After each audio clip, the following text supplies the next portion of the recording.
Good morning. On the fifth day, this is a sixth day of Christmas. My true love gave to me a visit by B-Ron. Good morning, B-Ron. Happy Friday. Welcome to the show. Happy Friday to you, friend Marsh. It's so good to be here with you on Friday for a change, man. I'm excited. I'm excited, man. Well, we got some things to jump into in a very long SimWorld U wrap-up because there was plenty of action. So let's dive right in, but let's start with Thursday Night Football in SWFL, where the Chargers get a much-needed win that moves them to draw even with the Broncos record-wise as they battle for the 7 seed. Chargers win in an AFC West showdown. Your takeaways? This is why these division games are so important, and I'm glad that they made the change to get more of these games towards the end of the schedule, because these are the kind of games that can make or break a season. Right now, the Broncos are trying to get into the playoffs. Chargers are not letting them get away with it that easily. The Chargers did a great job last night of fighting back. That was my takeaway from the game, Marsh. They were down and they're getting back into the game, and I think that shows the tenacity and toughness that a team needs to when you're trying to close out a playoff spot like this. Yeah, 21-6 advantage in the second half. This is, and I think you're spot on. Two teams. We need more division matchups, and I believe it's guaranteed that the SWFL ends the regular season with division matchups. I believe that is the case. But the division matchups matter so much, and I think that other leagues, particularly the SWBA, needs to add that to the repertoire where you're getting like a Warriors Suns to close out, because the ramifications that you could have for a division crown or just a playoff matchup, you're also typically getting two teams that are closer. But I digress. Back to the topic at hand.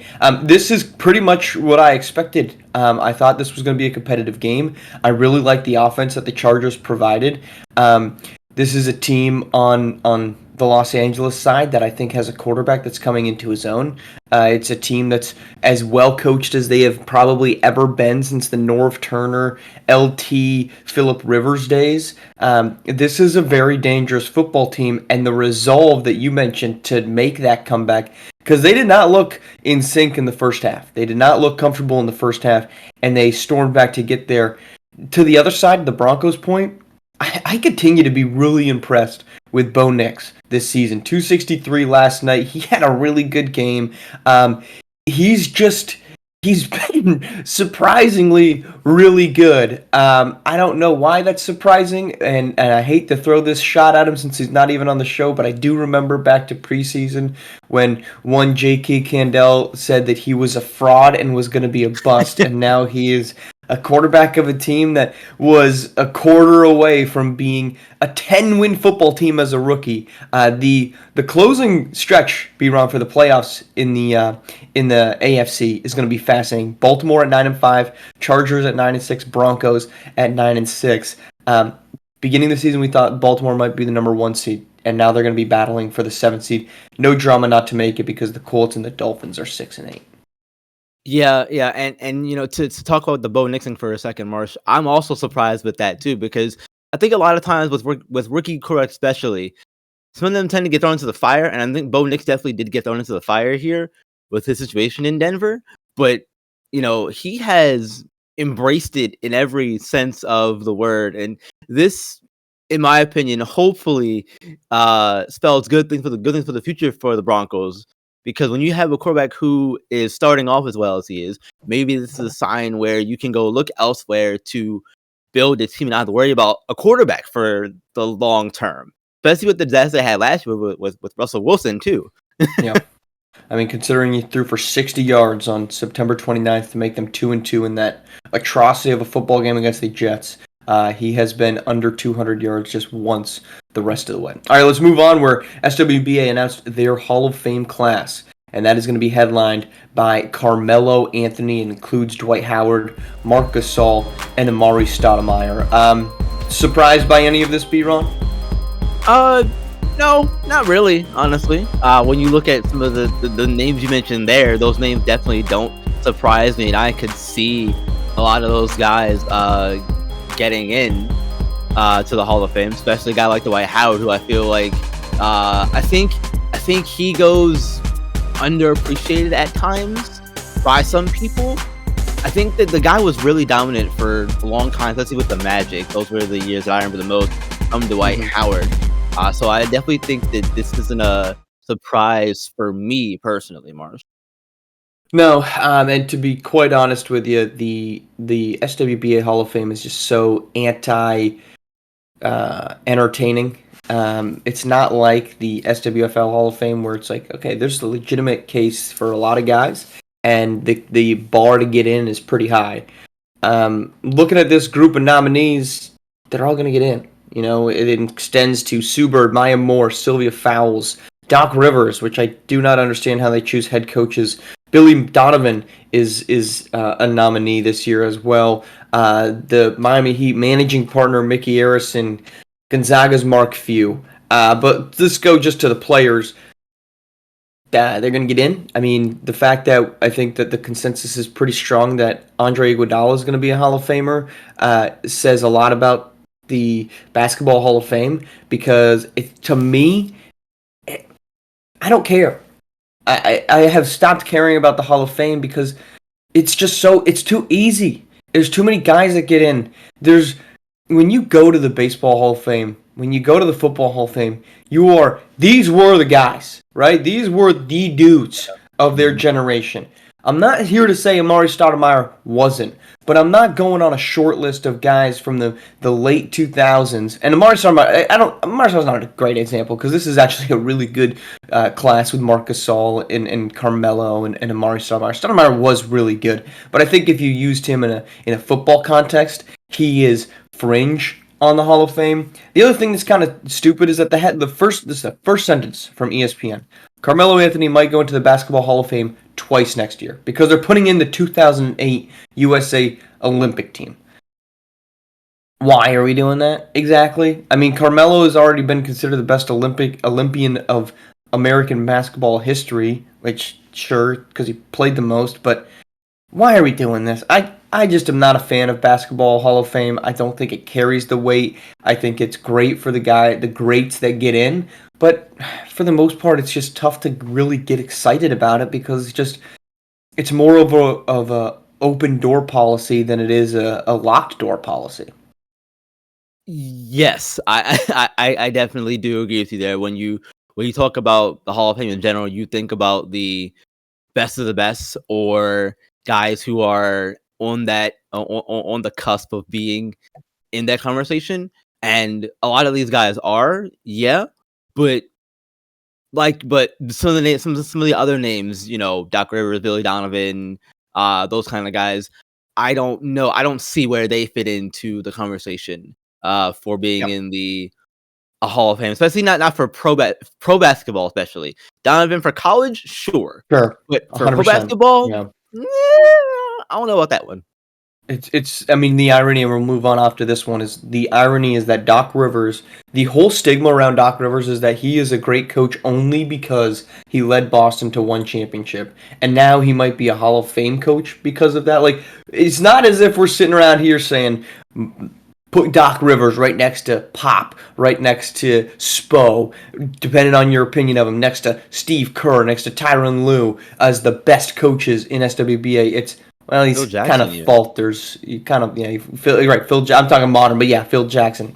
I don't know. Doc Rivers kind of falls apart more often than he puts it together. All right, let's go to SimWorld U, where last night we'll start off with a Duke-Creighton matchup. Duke survives at 69-61, 23 points, 5 assists from Cooper Flagg in the win. They move to 13-1. It comes just one day after Georgia Tech suffered their upset, so Duke avoiding the upset bug. Any takeaways from this one, B-Ron, on either side? So I did a quick hits recap for the game last night, and I had said it in there, and I'll say it here too. For me, the takeaway is that I don't think Creighton should hang their heads too much about this game. They were in it until the very end when Duke went on that 9-0 run to end the game, Marsh. And if you're a team like Creighton who had the impressive season they did last season, making it to the quad round, the Elite 8 round of Hoops area, Yeah. last season. To have that season and then the season they're having right now hasn't started off the best, like they may hope that would. But when you play a game like this against a Duke, I think that this shows that the potential for the team is there to have that kind of performance again come Hoopsteria time. And even though they didn't win this game, I think that big takeaway for me, March, for Creighton is don't hang your head on this one too much. For Duke, I think that if the first half, I'd be concerned. 25 points, that's rare. That's unheard of, really, for Duke. But clearly, you have the firepower, and it's there. It just needs to be on display more. Here's where I'm not saying hang your head. I wouldn't never advocate for somebody to hang their head after anything. However, here's where there's concern from Creighton, and their offense wasn't good, right? They shot sub 40% last night. They really didn't have an answer for Duke on the defensive side of the ball, like what Duke was doing defensively. They didn't have any wrinkles that they could implement that would open up the floor for them, that would get them to easier shots, that would get them into the paint. In fact, they took 19 threes and they hit 6 of them. I mean, that's a huge part of the game today is the three-pointer and the make or miss impact that has. But if I'm Creighton, I'm walking away saying, I don't know how we solve this team. And I don't know how do we get past the best teams in college basketball when our offense really is kind of stagnating. And I thought they didn't do a great job and credit the Duke defense, but I don't think Creighton did a great job of getting the ball to Ethan Letterman. He took just 8 shots last night. He went 5 of 8. They didn't do a great job of getting the ball to Quan Singleton. He went 7 of 8 last night. So you want to find the positives is we got to get those guys more involved. And last night they didn't do that. They were way too reliant on other pieces of this group. That to me is you can look at it in 2 ways. Duke shutting them off, but it's hard to shut off 2 guys. Duke managed to pull that off. But Creighton has to find sets that get their top guys the basketball a lot more. Because look, Duke's doing it. You can't tell me that Creighton's not selling out to stop Cooper Flagg. He still took 19 shots. So you have to find ways to get the ball into the hands of your best players, and Creighton last night did not do that nearly enough. So if there's any negative takeaway from Creighton, because at the end of the day, yeah, as I said, I think it was with Maestro yesterday, I'm not a big believer in overreacting to 1 to 3 point losses, those one possession games where anything can change. The line is that you have to have some semblance of the ability to get across the finish line. And right now, Creighton is not exuding that ability to get across the finish line against good teams on a consistent basis. Duke is the toughest of tests that we're going to get. And last night, Creighton just didn't manage to do that. So the takeaway is we've got to find a way to get the ball into the hands of our best players, a lot more often than we did last night when we definitely needed them going up against a team like Duke. Yeah. And the thing about it too, Marsh, is, again, for a guy like Ethan, he's going to let you know how he feels about things. And I'm sure that that's something that he was talking about with coaching staff after the game too. So I'm sure him and Quan are in agreement with you in terms of getting in the ball. Yeah, just got to be more active. That would be it. All right, let's get to our SimWorld U wrap up. Roll the tape. We got a litany of games that went on last night. So let's start it off with Louisville and South Carolina. That would be Louisville getting the home win 96-94. Pooh Lewis, 20 points, 8 boards. He has had a fantastic season this year for the Cardinals. That is now a team well above 500 in Louisville. Let's go to Temple and Tennessee, where Temple hands Tennessee their 8th loss of the season. Myron Villela, 17 points. Stillan Benz, 15 and 12 for the Owls in their victory by 8 points. Davidson and Florida State, a competitive one, and Benari James getting the last laugh with an 86-85 win. 24 points from James. Garrett Hart led the way with 19 for the Seminoles. Headed over to Richmond and Syracuse, a 60-43 win for Richmond. Syracuse still without a win. Braylon Lash, 21-9, 17-5 from Chance Milton Jones. Illinois and Virginia. Zay Gore power in the Fighting Illini with 17 points. They get a 74-69 win. Still no help for Johnny Baldwin. Sure could use a guy like Tyson Simpson. 16 points for Baldwin in the loss. UVA now 3-8 on the year. Butler and Virginia Tech, our lone top 25 showdown, and it's a great defensive effort from from Virginia Tech. 91-81, shutting down Butler late in this one. 56 second half points from the Hokies. 19 points from Travion Novick to lead the way. Tar Heels got rolling against Houston. We had some struggle getting some broadcasts of this one, so here's just a ram for you. 81-71 win. North Carolina on the win. Bam Wallace 19-7-5 for the Tar Heels. Head over to Mountain West action, where Boise State continues to have a rough go of it. 84-70 win for Texas Tech. Malik McNeil leads the way with 22 points. Carmelo Looper 19-6-9 for Boise State, the lone light spot of this season right now for the Broncos.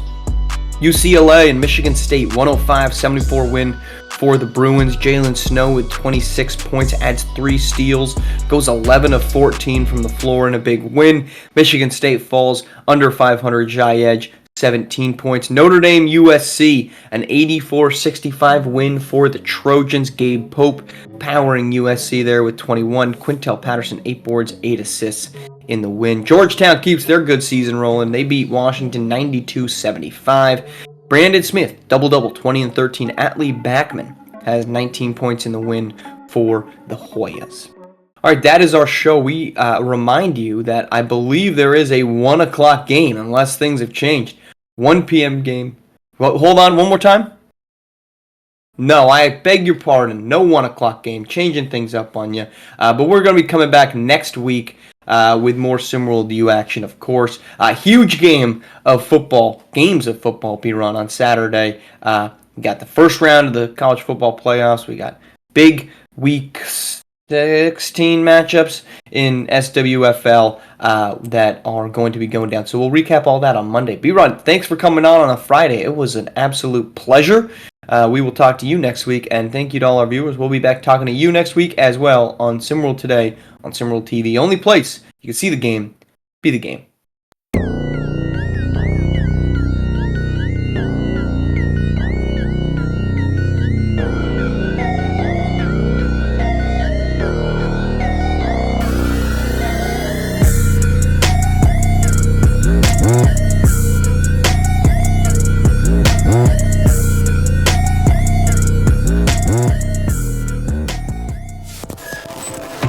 This has been a presentation of SimWorld Sports.